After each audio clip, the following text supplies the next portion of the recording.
passo agora para falar da virtude da fé. Antes de falar da virtude da fé, gostaria de esclarecer uma coisa que ficou em dúvida, porque eu recebi 2 bilhetinhos lá atrás e parece que ficou alguma dúvida com relação à questão das imagens. O Padre Paulo, na palestra anterior, eu falei que a Bíblia proíbe a confecção de imagens e que, no entanto, a igreja insiste em continuar fazendo imagens. Levantei a lebre, mas não resolvi o problema. Então vamos resolver o problema. Em si, eu achava que já tinha resolvido o problema, porque eu disse o seguinte: por que a igreja insiste em continuar fazendo imagens? Porque o problema não está na imagem de gesso, de madeira ou de barro, mas o problema está na imagem de Deus que nós fazemos na nossa cabeça. Lembram dessa frase? Eu achava que com essa frase já tinha resolvido o problema. Como parece que não resolveu, deixa eu explicar um pouco mais. Então, trata-se do seguinte. Veja, gente.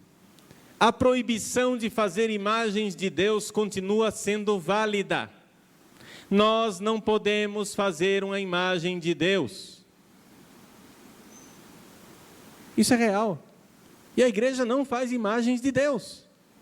A gente faz imagem de Nossa Senhora, faz a imagem dos santos, faz imagem dos anjos, faz imagem de Jesus, que é Deus, mas é Deus que se fez homem, e a imagem que a gente faz não é de Deus em si, mas é da humanidade, do corpo que Jesus tinha. Esta é a imagem que nós fazemos, não é uma imagem de Deus em si, Deus no céu, mas é o fato de que Deus, com a encarnação de Jesus, adquiriu um rosto, e nós podemos, a partir da encarnação dele, fazer imagens. Por quê? Porque no Antigo Testamento Deus não tinha um rosto, mas no Novo Testamento Deus passa a ter um rosto e diz: quem vê a mim vê o Pai. Mas imagem de Deus em si mesmo, nós não costumamos fazer. Deus no céu, não. Nós fazemos a imagem de Deus encarnado, que recebeu carne, que recebeu, não é? Nós fazemos imagens de manifestações de Deus. Por exemplo, nesse crucifixo aqui atrás, vocês veem Jesus crucificado, e isso é uma imagem de algo que realmente aconteceu. Acima dele, vocês veem uma pomba. E isto é uma realidade da Bíblia. Não é? O Espírito Santo que pairou sobre Jesus em forma de pomba. Agora, lá em cima tem uma mãozinha, em cima da pomba. Tem uma mãozinha. Que mão é aquela? É Deus Pai. Por quê? Porque a gente não se atreve a fazer uma imagem de Deus Pai. Então fica só a mãozinha lá. E o que é aquela mãozinha? É exatamente um texto bíblico. Diz: este é meu filho muito amado, no qual coloquei toda a minha complacência, todo o meu amor. É o retrato do texto bíblico do batismo, da unção de Cristo. Aqui, quem retratou esta cruz, uniu a cena do batismo de Jesus com a cena da crucifixão. 2 trechos bíblicos que estão aí. É imagem, sim, mas não é imagem de Deus no céu, mas é imagem de algo que aconteceu realmente. E nós veneramos o mistério da cruz, veneramos estas imagens porque Deus se revelou. Agora, só para não ficar esquecido, vamos lembrar uma coisa: que no capítulo 20 do livro do Êxodo está proibido fazer imagem. Proibido fazer imagem de coisas que rastejam sobre a terra e coisas que estão no céu. Mas pega a sua Bíblia, criatura santa, lê, por favor, viram as 2 páginas e vai para o capítulo 25 do Êxodo. E no capítulo 25, o mesmo Deus que mandou que não se fizesse imagem, manda fazer imagens. Faça duas imagens de querubins. Ele não acabou de proibir de fazer imagem de coisas que estão no céu? Querubim está onde? Não é no céu? Ele não proibiu?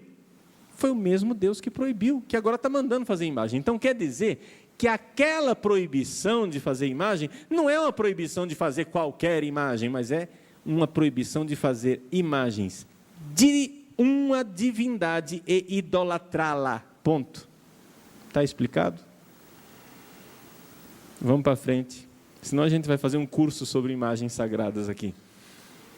A questão é a fé. Virtude da fé. São 3 virtudes teologais: fé, esperança e caridade. E eu gostaria de falar aqui da virtude da fé. Nós poderíamos fazer um aprofundamento inteiro, com 7 palestras só sobre a virtude da fé, porque é uma riqueza muito grande.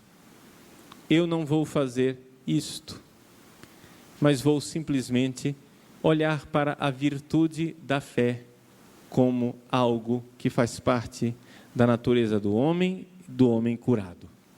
Santo Tomás de Aquino diz o seguinte: faz parte da natureza do homem crer. Isto quer dizer que quem não crê, a incredulidade é contrária à natureza humana.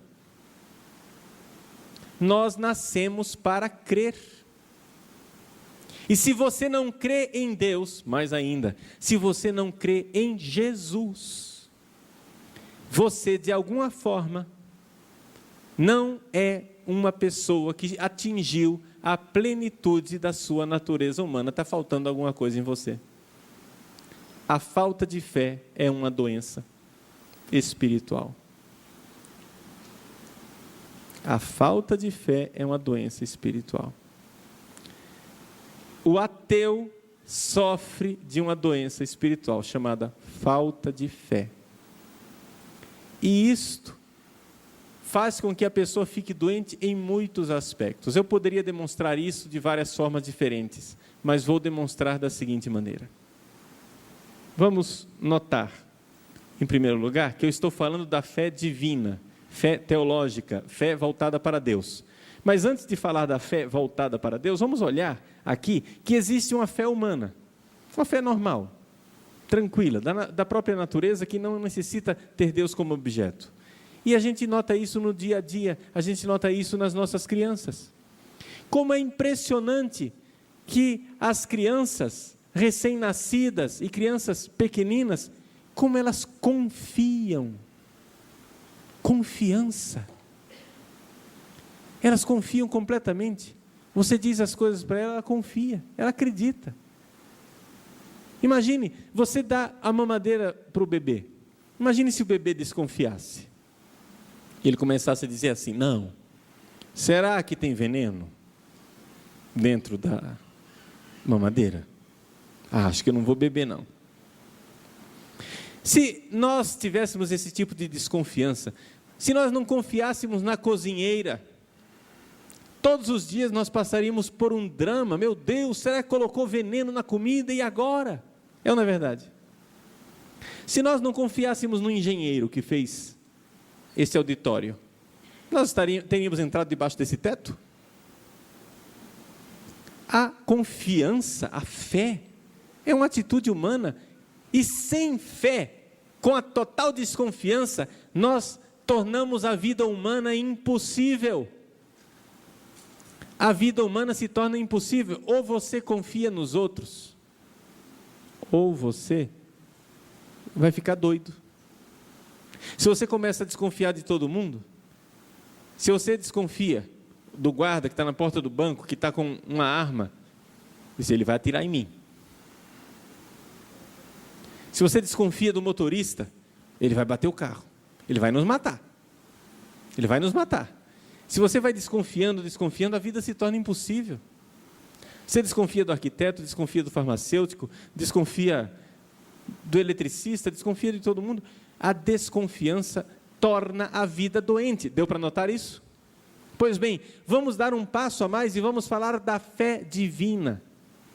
A desconfiança, o não confiar em Deus, o não crer em Deus, torna a vida doente. Em que sentido? A fé mais importante que nós precisamos ter é a fé no amor. Fé no amor de Deus. O amor consiste nisso. Ele nos amou por primeiro. Agora, gente, o que muita gente não enxerga é que o amor é objeto de fé. Ou você crê no amor, ou você morrerá sem amor. Você morrerá sem ter experimentado o amor. Quem é mãe aqui, levanta a mão. As mães, vamos lá. Mãe, tudo bem. Quem é mãe e ama os seus filhos, levanta a mão. Beijo, Maria, levanta até as duas mãos. Agora, se o seu filho não tiver fé no seu amor, ele nunca vai saber que a mãe dele o ama. Porque por mais que você se desdobre, por mais que você demonstre o amor, não tem jeito de você se colocar pelo avesso para ele enxergar o seu coração. Ele só é capaz de enxergar sinais de amor, mas não é capaz de enxergar o amor. Estamos de acordo? Você pode se matar, você pode morrer na cruz por ele. Ele vai sempre dizer, ela fez isso porque é obrigação dela. Ela fez isso porque a criação que ela recebeu, ela tem complexo de culpa. Ela fez isso para se aparecer. Ela fez isso para comprar o meu afeto. Ela fez isso por interesse. Sei lá.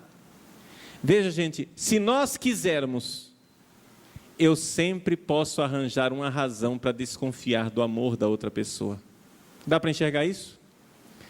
Certamente você já teve essa experiência que eu já tive, de tentar mostrar para outra pessoa que você ama e a pessoa não acreditar. Já passou por essa experiência? Você tenta mostrar, você faz de tudo para mostrar o amor, mas a pessoa fica sempre meio com o pé atrás. Será que é verdade? Eu acho que não. Você está dizendo isso porque você é bondoso. Você não me ama, não. Está dizendo isso porque é bondade sua.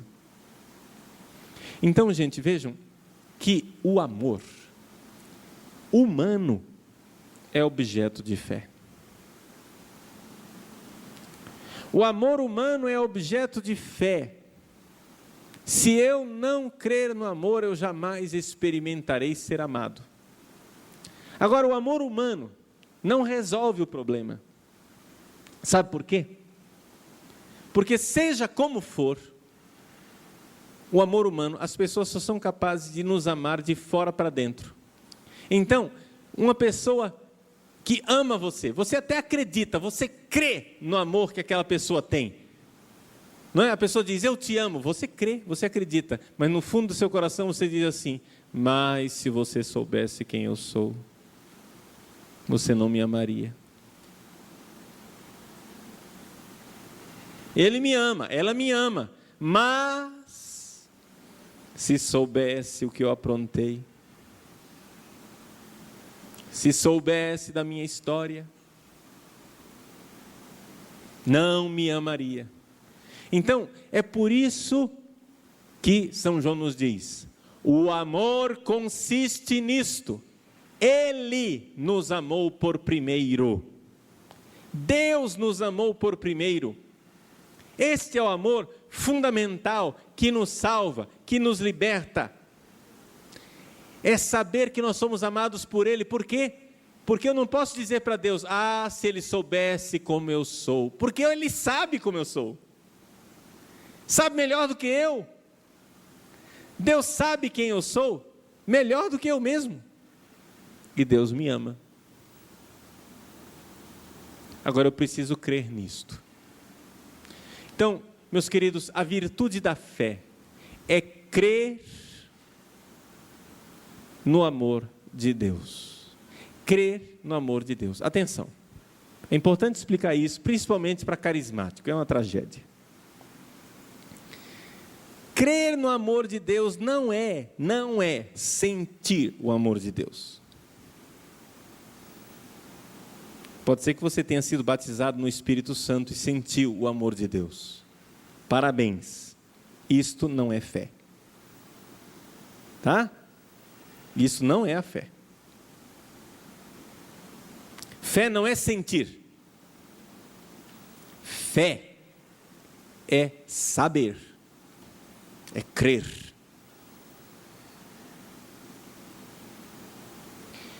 Eu sei que Deus me ama. Pergunte para mim, Padre Paulo, você crê que Deus ama você? Creio.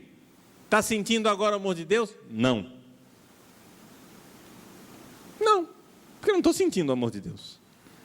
Porque a gente não vive de arrepios espirituais o tempo inteiro.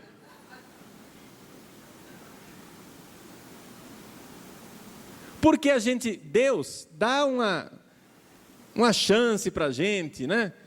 Ele ajuda a gente no início da nossa conversão e derrama aquele amor, a gente sente, que maravilha. Quando a gente é batizado no Espírito Santo, a gente anda nas nuvens. Ah, que felicidade. Graças a Deus, essa mamadeira seca.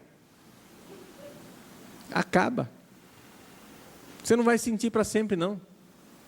Agora tem gente que é cabeçuda e insiste nisso. E quando vê que o sentimento acabou, começa a fazer teatro. Porque acha que tem que sentir o resto da vida. O cara não sente mais nada, mas fica fazendo cena. Ah, Senhor, obrigado. Ah, fica fazendo teatro. Larga de ser cretino, senhor. Toma vergonha na cara. Pare de fazer teatro. Deus tira o sentimento. Por quê? Porque quer que a gente cresça na fé. Fé. Crer. Crer significa saber que a coisa é assim, sem ter visto. Um dia, quando eu estava no seminário ainda, lá no Pontifício Colégio Pio Brasileiro em Roma, surgiu uma discussão na mesa. Vocês sabem que existe na Itália, em uma cidade chamada Nápoles, um milagre que acontece todos os anos, chamado milagre de San Gennaro, São Januário. São Januário foi o primeiro bispo de Nápoles. Eles decapitaram San Gennaro, recolheram o sangue dele e o corpo foi sepultado. E o sangue de São Januário está até hoje numa ampola. Todos os anos, na festa de São Januário, o arcebispo de Nápoles pega aquele sangue de quase 2000 anos atrás, que está coagulado, seco, é evidente. Depois de 2000 anos o negócio seca. E leva o sangue até perto do corpo. E todos os anos o sangue se liquefaz, torna-se líquido. Todos os anos. Eu estava sentado à mesa e os padres lá, né? Você sabe que padre é um bichinho especial, né? Nós estávamos lá discutindo. É verdade, não é verdade? Eu creio, eu não creio. Eu creio, eu não creio. Eu creio, eu não creio. E tinha um bispo sentado na mesa conosco. Um bispo da Bahia. Ele olhando aquela discussão assim, lá pelas tantas ele disse: eu não creio. Nós arregalamos os olhos, olhamos para o bispo, disse: uai, por que é que o senhor não crê? Eu não creio porque eu vi. Eu estava lá. Eu fui à Catedral de Nápoles no dia de São Januário e eu vi o arcebispo pegar a ampola e eu vi ele aproximar a ampola do túmulo e eu vi o sangue ficar líquido. Eu estava lá pertinho dele, porque como bispo eu tinha um lugar privilegiado. Eu vi. Eu não posso crer. Entendeu? Crer, a gente crê o que não vê. A fé é fé no invisível. Se você viu, não tem mais fé. Você não pode crer que Padre Paulo existe. Eu estou diante dos seus olhos. Você pode crer no invisível, mas no visível não. Se eu disser para você que eu tenho um celular no bolso, você pode crer ou não crer, porque você não está vendo o celular no meu bolso.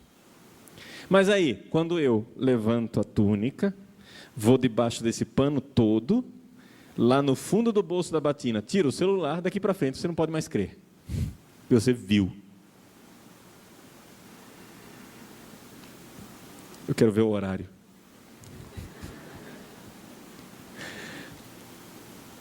Então, a gente precisa crer no invisível. Crer no amor de Deus quer dizer o seguinte: eu creio porque eu não estou vendo. Eu creio porque eu confio. E o que é crer na prática? Crer no amor de Deus. Na prática, crer no amor de Deus é o seguinte: é dizer que Deus teve uma boa ideia quando me pensou, quando me fez. Deixa eu explicar para vocês. Quando eu era adolescente, eu não gostava do meu corpo. Não gostava do meu corpo porque eu tinha orelha grande. Tinha não, né? Tenho, olha o tamanho dela. Dente grande, ó. Dentuço. Eu era magro, sou, né? Agora agravou mais a situação, porque agora eu sou magro e barrigudo. Tinha os braços finos, tenho ainda braço fino. Quando Deus distribuiu o tórax, só sobrou esse negócio aqui para mim. Alguém entrou na fila 2 vezes porque não sobrou para mim. E eu não gostava do meu corpo. Mas aí, durante o 2º grau, né, agora chama ensino médio, durante o 2º grau, eu comecei a estudar genética. E quando eu estudei genética, eu vi que existiam inúmeras possibilidades de combinação genética entre meu pai e minha mãe. Eu pensei assim: será que das milhões de possibilidades de combinação genética entre meu pai e minha mãe, não podia nascer um cara mais bonito do que eu? Eu acho que podia. Por quê? Porque minha irmã mais velha é muito bonita, minha irmã mais nova é muito bonita. É esse negócio aqui que vocês estão vendo, né? Então eu pensei assim: imagina um estádio de futebol cheio, 60 mil pessoas no estádio de futebol cheio de rapazes, todos filhos do meu pai e da minha mãe, das combinações genéticas possíveis, todos melhores do que eu, todos eles cabeludo, nenhum careca, todos eles com tórax forte, braço musculoso, todos eles mais inteligentes do que eu, mais simpáticos do que eu, mais santos do que eu, mais virtuosos do que eu, mais tudo do que eu. Imaginou? Aquele bando de homem bonito no estádio. As mulheres, por favor, não se comovam. Aquele bando de homem bonito no estádio. Deus se levanta do trono e diz: você aí. Quem? Eu? Você o orelhudo aí, dentuço. O careca, magrelo, do braço fino. Você aí. E eu meio desajeitado, disse: pois não. Você é quem vai nascer. Ué? Eu? É você. Por quê? Senhor, olha só, eles são melhores do que eu. E Deus diz: eu sei, mas eu amei você. Eu escolhi você. Mas Senhor, o Senhor podia encher o mundo de gente muito melhor do que eu. Eu sei, mas o preço seria muito caro. Você não existiria. E esse preço eu não quero pagar. Eu quero você. Eu te escolhi. Eu sonhei com o teu dia. Eu te quis. Eu te planejei. Eu te desejei. Problema, nós precisamos ter fé nisso. Por quê? Porque se nós fôssemos conselheiros de Deus, o que é que nós íamos dizer na hora de Deus fazer a gente? Nós íamos dizer assim: Senhor, careca não. Põe cabelo. Tira a barriguinha. Barriguinha não. Braço fino não. Um pouquinho mais de músculo. Um pouquinho mais. Um pouquinho, vai. Aí, ficou bom. É isso. Tórax, largo. Asa. Gente, o problema é o seguinte: uma vez que nós fôssemos conselheiros de Deus e disséssemos a Deus o cara, ou a cara, né, que deveria nascer, sabe qual seria a consequência? Não seria eu, seria um outro. Porque eu sou o resultado daquela combinação genética e um outro resultado seria outra pessoa. A partir daí, sabe o que aconteceu comigo? Eu comecei a me olhar no espelho, eu olhava para o meu braço magrelo assim, e dizia: esse braço é meu amigo. Sabe por quê? Porque o cara do braço musculoso não nasceu. Quem nasceu fui eu.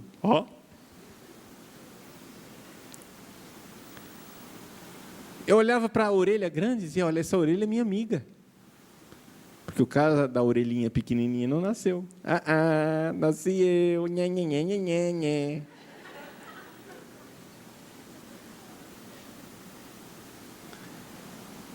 Deus me amou na minha miséria.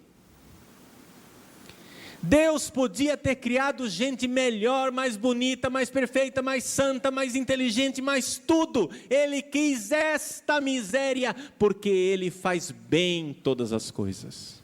Agora eu preciso crer nisso, porque humanamente falando, eu olho e não vejo isso. Humanamente falando, pelo meu raciocínio humano, o que é que eu vejo? Eu vejo que Ele podia ter feito melhor. Eu me ponho a ser conselheiro de Deus e a dizer que Ele devia ter feito de outro jeito. Mas eu tenho que crer. Eu tenho que crer que Deus me fez bem. Eu tenho que crer que foi bom. Senhor, obrigado. Eu creio que a melhor coisa que você fez foi criar o careca. Fizeste bem. Eu não quero corrigir. Gente, eu tenho que ter fé suficiente de não querer corrigir Deus. Dizer que Ele me fez bem, porque Ele faz bem todas as coisas.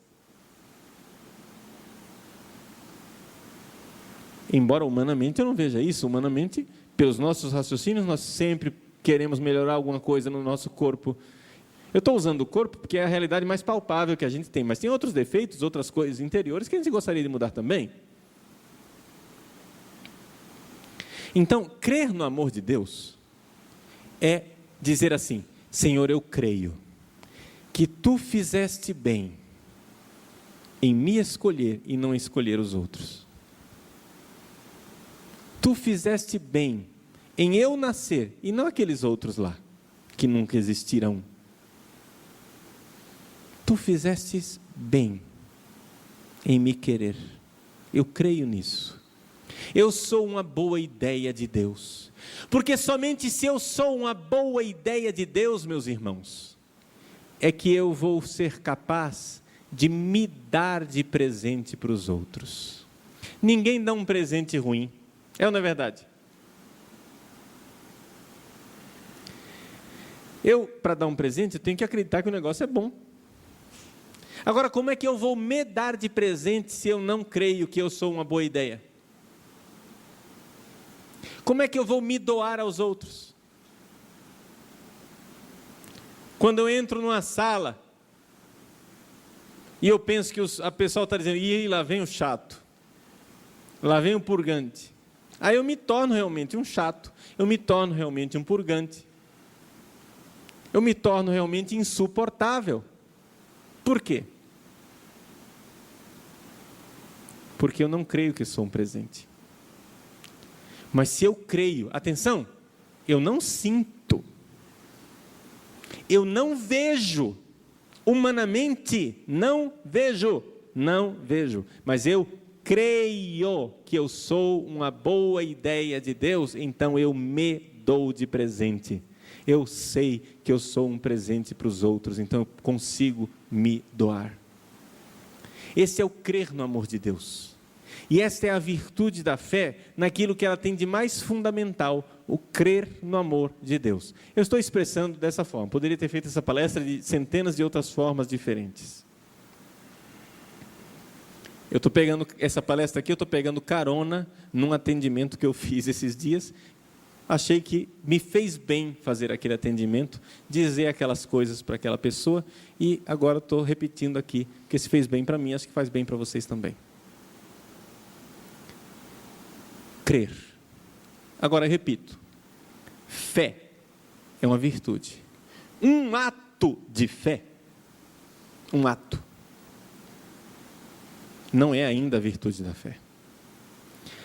A virtude da fé é um ato, 2, 3, 4, 1000, quando aquilo se torna um hábito, quando a sua mentalidade se transformou, quando você finalmente, quando você olha para si e já está habituado a ver em si mesmo uma boa ideia, um dom de Deus, um amado de Deus, aí você tem a virtude da fé, você crê no amor de Deus. Você crê que Deus enviou o seu Filho para salvar você.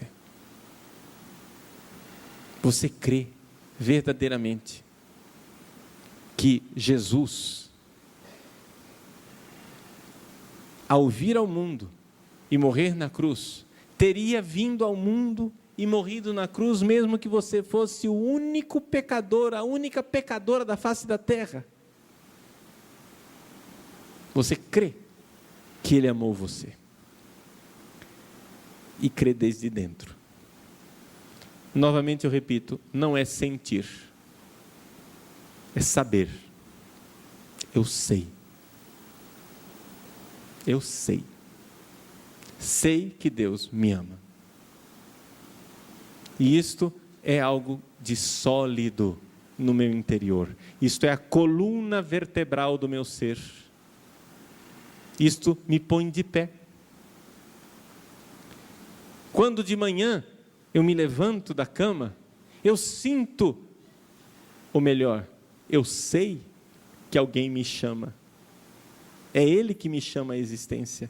É Ele que me chama a ter o meu dia e ser presente para os outros nesse dia. Por incrível que pareça, eu creio que eu sou um presente para vocês, e creio que vocês são um presente para mim. Eu não vejo isso, que eu seja um presente, eu não vejo. Vocês não sabem os dramas na cabeça de um padre neurótico maluco como eu. Que a gente fica se pensando, mas será, meu Deus, será que eu devia ser padre? Não, eu não mereço ser padre, eu não devia ser padre, meu Deus, eu vou deixar o ministério, porque eu sou muito pecador, não dá certo. Para de ser idiota, creia. Torne isto uma virtude, um hábito, uma segunda natureza, de tal forma que se torna natural crer no amor de Deus.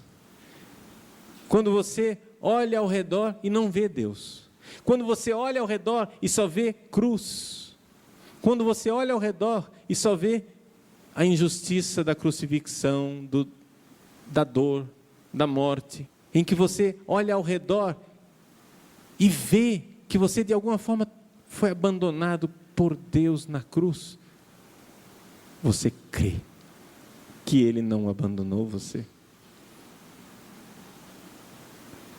A carta aos Hebreus diz assim, que Jesus é o iniciador de nossa fé. Ou seja, Ele confiou no Pai na cruz, e o Pai não o abandonou, não o decepcionou, não o deixou entregue às garras da morte. E porque Jesus confiou no Pai, e o Pai não o abandonou, Ele criou para nós esta realidade de nós podermos crer também, confiar como Ele confiou. Ter esta fé confiante no Pai. Se o Pai não abandonou Jesus na cruz, não me abandonará também.